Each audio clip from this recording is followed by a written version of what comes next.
After defining the music scene of the 2000s, the Black Eyed Peas have carved out their name in pop culture, but are they still one of the most musically sound ensembles?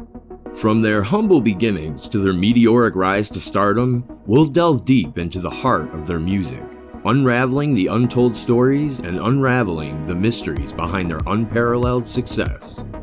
The Black Eyed Peas were the funky pioneers of 2000s music. They're the soundtrack to your childhood and your go-to jam session in the backseat of your mom's minivan. For the songs like Where's the Love to the guilty pleasure of My Humps, these guys have been serving up back-to-back hits since '95. But before will.i.am was playing animated characters on TV, he was a man on a mission. He wanted to blend beats with messages. Joined by Apple Diap and Taboo, the Peas started off as a hip-hop trio with a rotating cast of singers. Then, out of the blue, Fergie accidentally rose to the scene, bringing her iconic style and voice to the mix. Their early stuff was straight fire. Tracks like Where Is the Love were like a shot of truth serum straight to the soul. But don't sleep on their first three albums, Behind the Front, Bridging the Gap, and Elefunk, where they mixed social commentary with beats that were hard-hitting. Pretty soon, they hit the top of the charts again with Let's Get It Started. They dominated the radio, and you couldn't leave your house without hearing it at least once. It was the ultimate hype anthem, paving the way for wild hits like Hey Mama and Pump It. They went on to outdo themselves and released Monkey Business. This album was so bonkers, you couldn't help but love it. The Black Eyed Peas have got more hits than you can count. But what you might not know is the tale of how Fergie slid into the spotlight, replacing the original singer Kim Hill back in 2002. Back in 1995, will.i.am, Apple Diap, and Taboo were just a group of musical dreamers. Along comes Kim Hill, ready to lend her vocals to the mix. They were opening for Outkast and Eminem, riding high on the wave of fame. But things weren't all sunshine and rainbows for Kim. Enter the Op Doc from the New York Times, where Kim spills the beans on her Black Eyed Peas journey. Turns out, the pressure cooker of fame got a little too hot for her liking. She revealed that she was pressured to grind on will.i.am in a bathing suit. That wasn't Kim's style, and instead, she chose to leave the group. She felt like she was in a tug of war between her artistry and the executives' demands for more skin. She was there to make music, not strip down for the masses. And you can't blame her. Nobody wants to feel like a human jukebox, right? Another problem they were facing was the clash over the group's vibe. Kim was all about pushing hip-hop boundaries, spreading joy in a genre that wasn't always sunshine and rainbows. But hey, sometimes you gotta fight for your vision, even if it means walking away. In the end, Kim bowed out, leaving Fergie to step into the spotlight and take the Peas to new heights. And while we love Fergie's fierce vocals, let's not forget the OG leading lady who paved the way. Here's to you, Kim Hill, a true hip-hop pioneer with a story as legendary as the beats she laid down. Back in the day, Kim Hill was feeling the squeeze of fame. Like when you try to squeeze into those jeans you swore still fit after Thanksgiving dinner. The pressure was on to soften up the image of the group and go super commercial, but Kim wasn't having it. She didn't agree with selling out for money, but the guys were all willing to go above and beyond for the fame. Not one to crumble under pressure, Kim packed up her sass and left to pursue her solo career.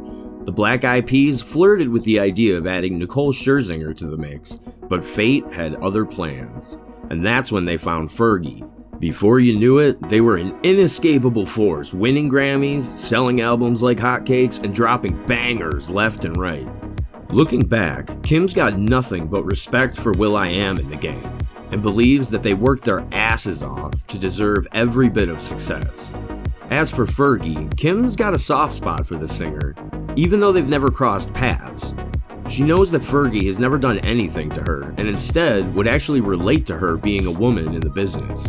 Fergie used to be part of Wild Orchid before finding her way with the Black Eyed Peas. During the end of her time with the original band, she started to feel the desire to go out on her own and create a solo album. However, she found herself unable to share this truth with her group mates. She feared she would let the group down if she left. Instead, she continued to work with them despite wanting to explore other creative avenues.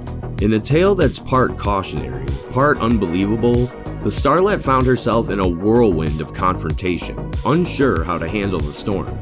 So what's a celebrity to do? Turn to drugs, of course! Starting with the light-hearted party favor, ecstasy, she soon found herself on the fast track to methamphetamines and crystal meth. Fergie thought she had stumbled upon the magic potion to solve her problems. It was like a cheat code for escaping the daily grind of fame. Who needs a solo album when you've got a pocket full of meth, right? But oh, how the tables turned. Instead of finding freedom, she found herself falling down a downward spiral. In the blink of an eye, she was knee-deep in the clutches of addiction. Instead of her morning coffee, she opted for a hit of crystal meth instead, multiple times a day.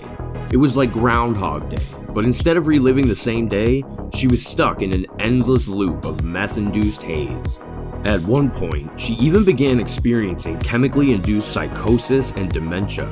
Fergie was hallucinating, seeing ghosts and talking to people in the air.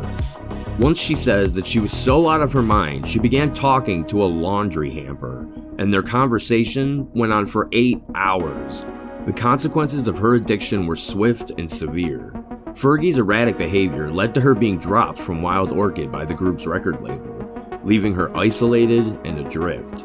Despite her struggles, she remained trapped in a cycle of drug abuse, unable to break free from the grip of addiction. It was a chance encounter in a church that proved to be the turning point in Fergie's journey towards recovery. Delusional and hallucinating, she sought refuge within its walls, convinced that the CIA and FBI were out to get her. However, upon stepping outside and finding no one waiting for her, Fergie experienced a moment of clarity and made a pact with herself to leave her addiction behind. Since that pivotal moment, Fergie has remained steadfast in her commitment to sobriety, finding solace in music and a renewed sense of purpose. Her journey serves as a reminder of the resilience of the human spirit and the transformative power of redemption. If you think about it, if the Black Eyed Peas had not offered a small vocal part to the star, then her life might have turned out much more different. Instead, she laid down her pipes for Shut Up, and by the end of the day, she was fully embraced as part of the crew. According to the gang, her arrival was like adding the secret ingredient to their musical recipe. She made the entire operation better. Plus, having a beautiful lady in the mix was just a win-win for everybody. It boosted the record label's image, and albums also went through the roof.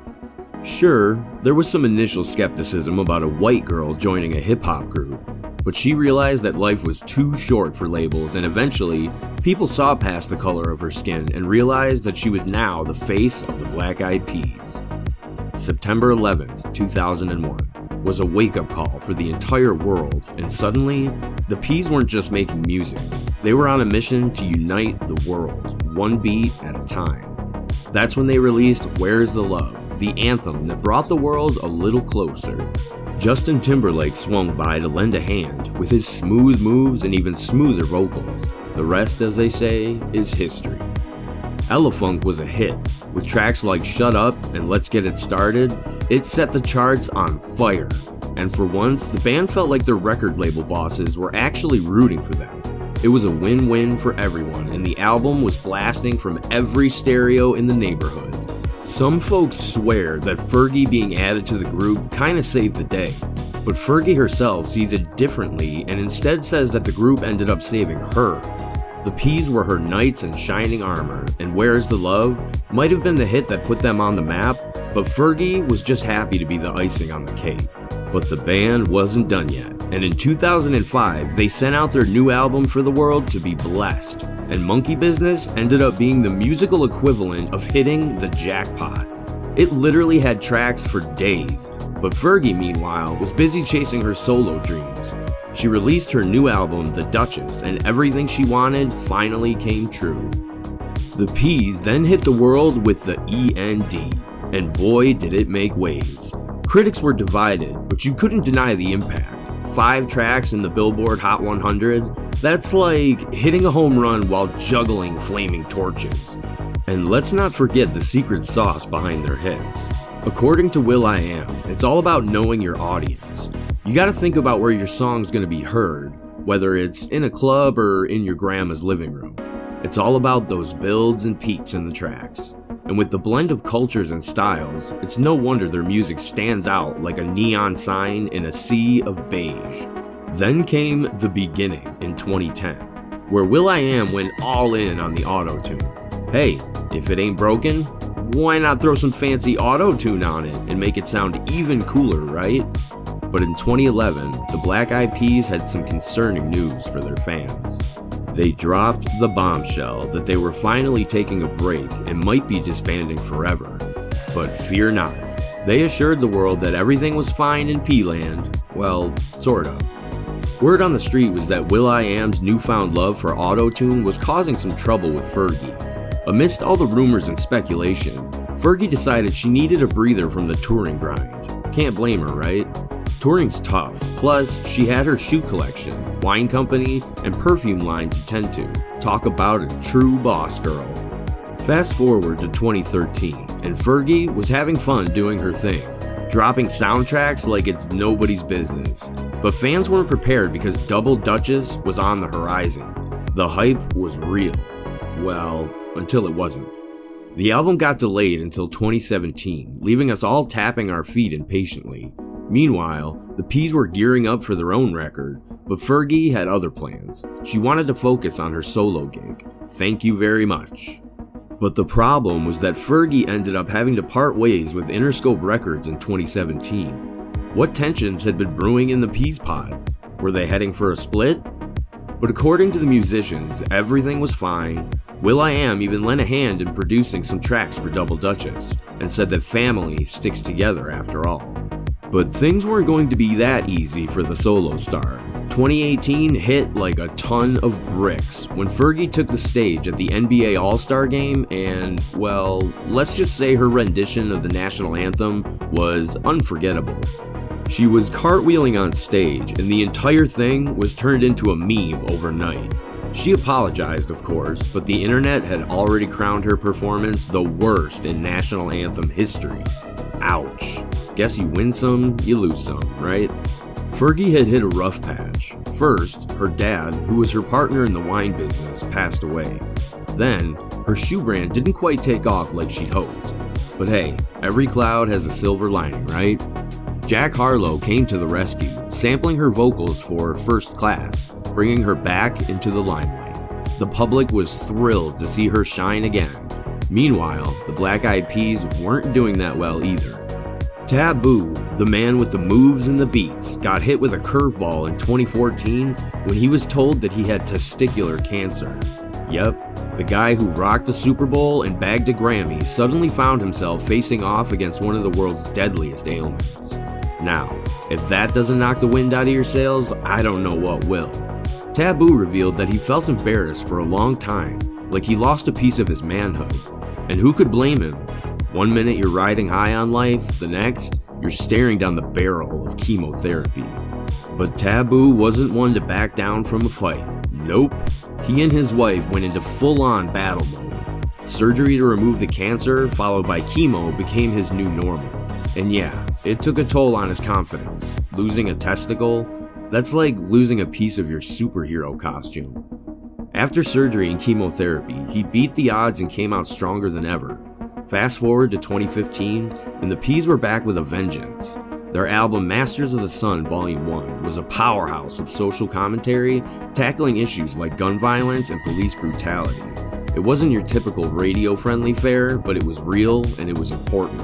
As for Fergie, she'd been out of the limelight and is focusing on motherhood, taking a step back from the spotlight to raise her family.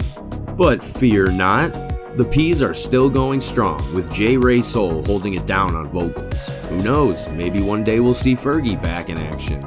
But for now, let's raise a glass to Taboo, the man who stared cancer in the face and came out on top. So what did you think about the Black Eyed Peas' journey to becoming a global icon? Let us know in the comments section below. Don't forget to click the like button and subscribe to our channel. See you next time.